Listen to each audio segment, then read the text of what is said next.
안녕하십니까. 12월 30일 금요일 되겠습니다. 10분 말씀 되겠습니다. 누가복음 16장 19절에서 21절까지를 읽어드립니다.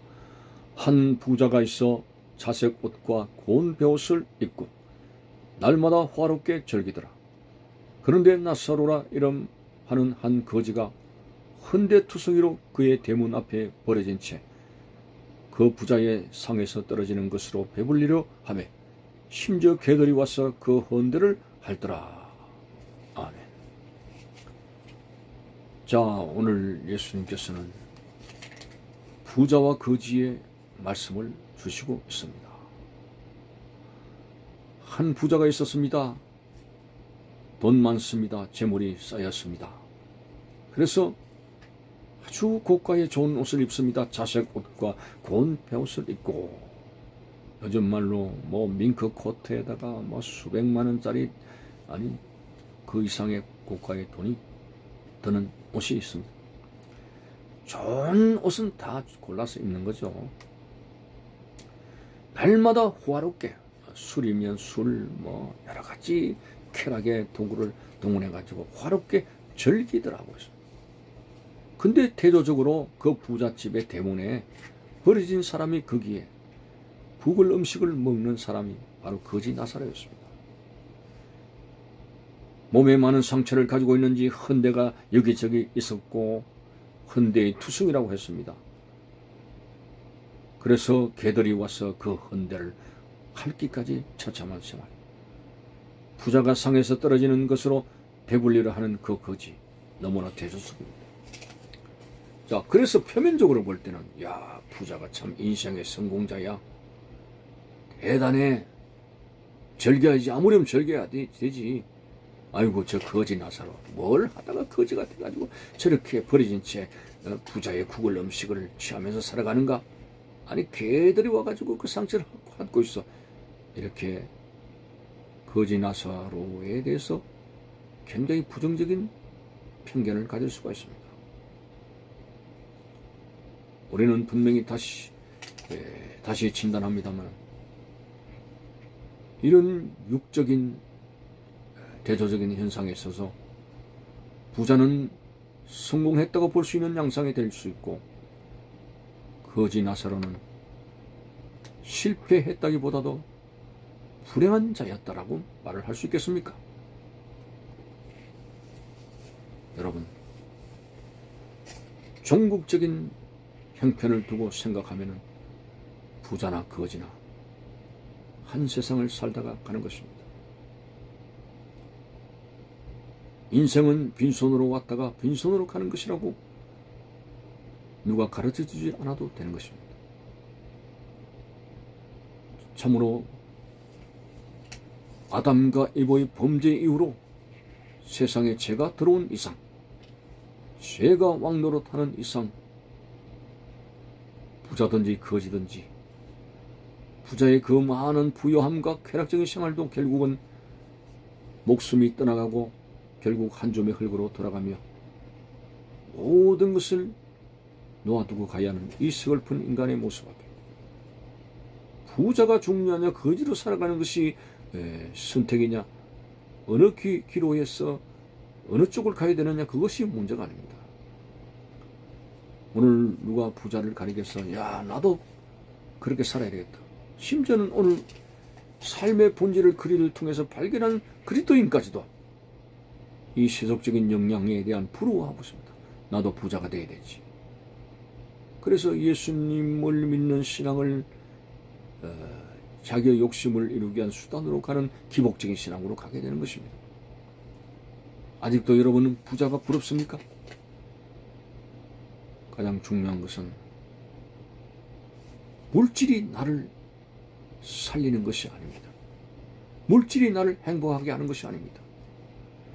나를 선택하신 하나님이 내 생명의 근원이요 행복의 근원이라는 사실을 왜 깨닫지 못합니까? 오늘 아무리 부유한 자가 되고 세상에 출세하고 지혜를 가졌다 할지라도 그들의 삶에 하나님이 없다면 그 사람이야말로 실패한 인생이라고 말합니다. 그러나 대문 앞에 얻어먹는 거지라 할지라도 그 사람이 하나님과 동행하는 삶을 살게 되고 예수를 통해서 구원의 신앙을 가진다면 그 사람이야말로 인생의 성공자라고 말을 하게 되는 것입니다. 그 아무도 물질에 간섭해서 이야기하지 마십시오.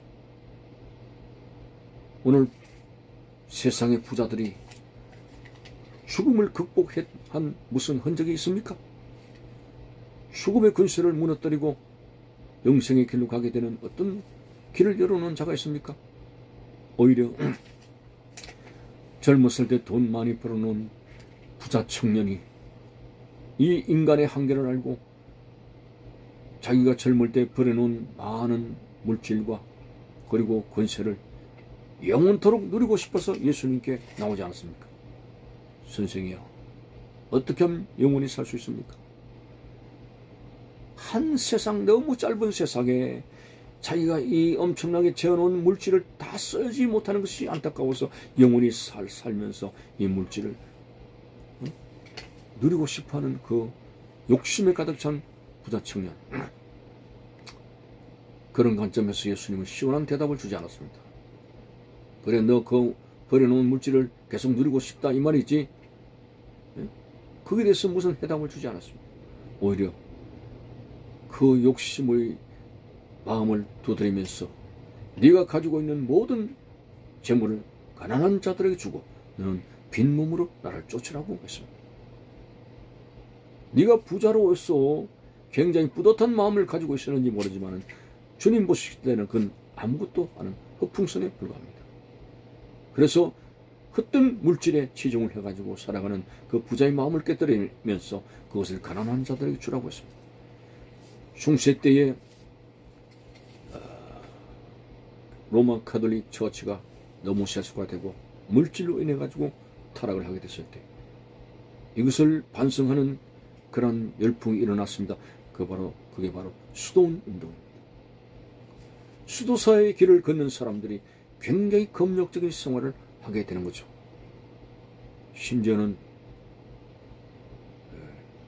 늪에 수많은 모기떼들에게 자기 몸을 맡기면서 모기가 피를 빨아가도록 전혀 모기를 살생하지 않는 그런 검역을 하는 사람도 있었고, 또 높은 어떤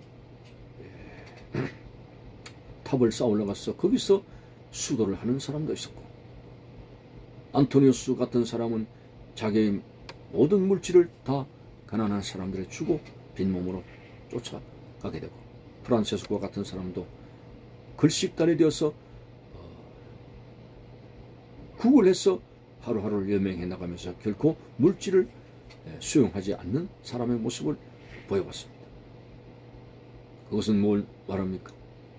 오늘 이 부자가 정말 매우 어리석은 만족을 가지고 있다고 하는 것입니다. 내일 일을 알지 못하고 자색 옷과 고운 베옷을 입고 날마다 화롭게 즐기는 이 어리석은 생활. 나사로도 부잣집에 던져주는 음식을 먹지만은 그러나 그 가난이 영원한 것은 아닙니다. 부자가 영원한 것이 아니고 가난도 영원한 것이 아닙니다. 가난하든 부자든 죽음의 능선을 극복하는 사람은 아무도 없습니다. 우리는 이 물질에 있고 없고를 떠나서 우리는 우리를 창조하신 내 생명의 주인 되신 하나님에게 귀를 기울여야 됩니다. 아니, 하나님께로 돌아가야 된다고 하는 것입니다. 100마리의 양 중에 한 마리의 잃어버린 양을 찾는다고 하는 것은 바로 그 모습입니다.